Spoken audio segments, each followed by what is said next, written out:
பச்சரிசி சாதம். சீரியலாக காமின்னா இந்த மாதிரி காமிக்கலாம். சரி விடு.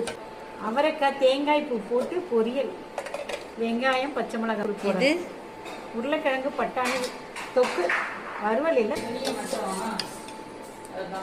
மாங்காய் முருங்கைக்காய் கத்திரிக்காய் சாம்பார். மாங்காய் முருங்கைக்காய் கத்திரிக்காய் சாம்பார், அவரைக்காய் வாழைத்தண்டு அவரைக்காய் எல்லாம் போட்டு சாம்பார். கதம்ப சாம்பார்.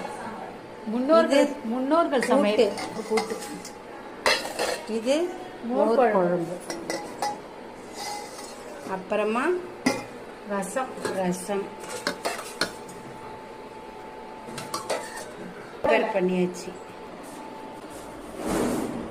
ஹைபிரிட் கொய்யா.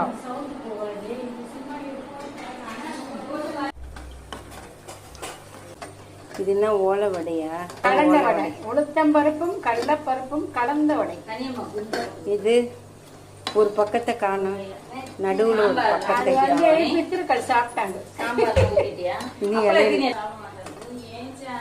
தூக்க கண்ணகுறேன்.